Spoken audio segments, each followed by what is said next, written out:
Vamos supor que a vida psicológica seja simples. Você avalia os obstáculos e os recursos disponíveis e começa a agir.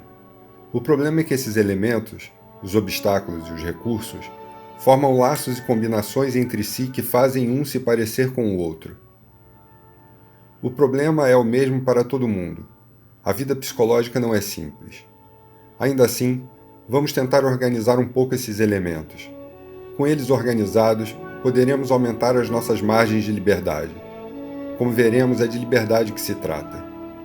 Júlio Paiô sugere uma divisão da vida íntima em 3 partes: nossas ideias, nossos estados afetivos e nossas ações. Comecemos pela ideia. A palavra ideia abarca muitos elementos diferentes. A primeira e mais decisiva separação que podemos fazer é quanto às ideias que vêm de fora e ideias que vêm de dentro. Claro, de certa forma, toda ideia vem de fora, mas as expressões usadas nos ajudam a entender uma diferença importante.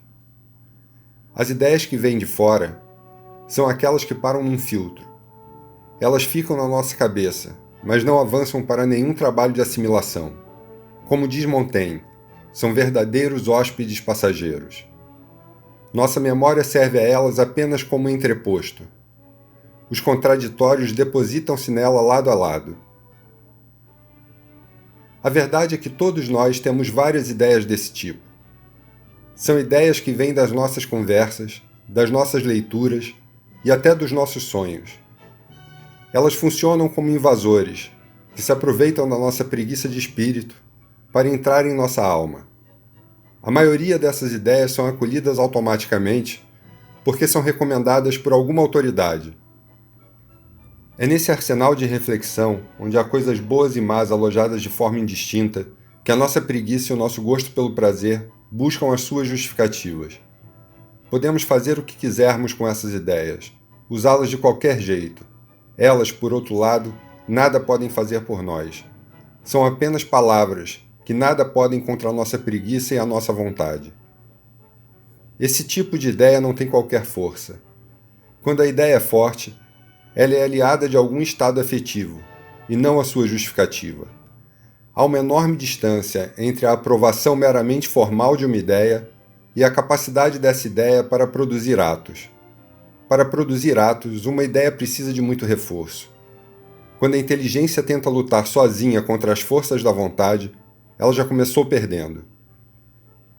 Isso não quer dizer que a ideia seja totalmente impotente. Isso quer dizer que sem o auxílio das sensações, sem a força da sensibilidade, o sujeito é impotente para vencer as suas inclinações mais rudimentares. Quando a sensibilidade está profundamente lesada, quando a alegria que decorre da sensação não surge, quando a ideia permanece fria e seca, um ser inteligente torna-se incapaz até de mover a mão para assinar o seu nome.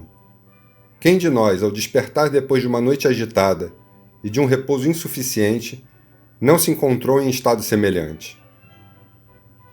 No entanto, se ouvirmos nesse momento, vindo da sala da nossa casa, a voz de alguém que respeitamos muito, o receio de parecermos preguiçosos nos faz saltar para fora da cama. Assim é a inteligência, profundamente dependente dos estados afetivos. Outro exemplo. O sujeito passa alguns dias naquele estado de semi-preguiça, lendo, mas sem tocar no livro que deve escrever. O esforço para escrever lhe causa repulsa, apesar das excelentes razões que apresenta a si mesmo.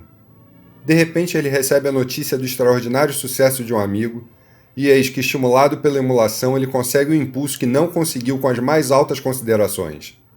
Ou seja, uma onda emotiva de ordem inferior produziu o que considerações razoáveis não conseguiram produzir. Mas lembremos que, além dessas ideias externas, adotadas provisoriamente e dominadas por estados afetivos transitórios, existem as ideias que, embora também tenham a sua origem no exterior, estão em harmonia com os nossos sentimentos fundamentais e com eles formam uma aliança. Essas ideias atraem os sentimentos adequados para ganharem força. De certa forma, a clareza dessas ideias se transfere para os sentimentos, fornece a eles outro tipo de força e direção.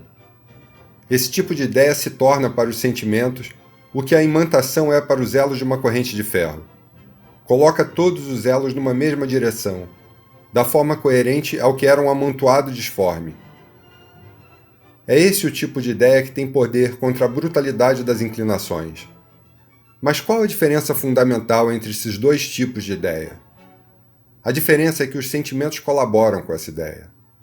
Lembre-se das ações de um religioso sincero. A crença de um sujeito que sente a verdade religiosa terá muito mais força do que a crença de um intelectual curioso que vai à missa. Um investe a sua inteligência, o outro investe os seus sentimentos. Quantas histórias significativas de sacrifícios de si e de dedicação aos outros só se tornaram possíveis por meio dos sentimentos religiosos? Podemos pensar de outra forma. Um estado presente é muito mais forte que um estado pensado. Por exemplo, um apito irá romper facilmente uma sequência de ideias. Sendo assim, será que não podemos empregar o mesmo procedimento no sentido contrário? Será que podemos produzir, em nós mesmos, os estados que precisamos? A resposta pode ser que nem sempre queremos, de fato, fazer o que achamos melhor. A verdade é que podemos provocar o rompimento com uma música, com uma pessoa, com um lugar, para deixarmos de lado um estado afetivo que provoca determinada associação de ideias. Mas lembremos a fala de Santo Agostinho: Senhor, conceda-me a continência e a castidade, mas não agora. Se até Santo Agostinho quis deixar o que achava certo para depois, imaginem o que podemos fazer. Mas vale lembrar, Santo Agostinho não adiou para sempre. Seja como for, são as ideias profundas que podem nos ajudar a superar as ideias exteriores. São elas que nos fazem deixar um local, que nos levam para outro, que nos afastam de uma pessoa, ou que nos colocam para ler um livro.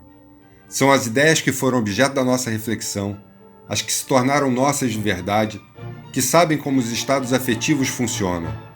São elas que podem estimular uma mudança abrupta de estado afetivo que seja suficiente para que as ideias certas se imponham.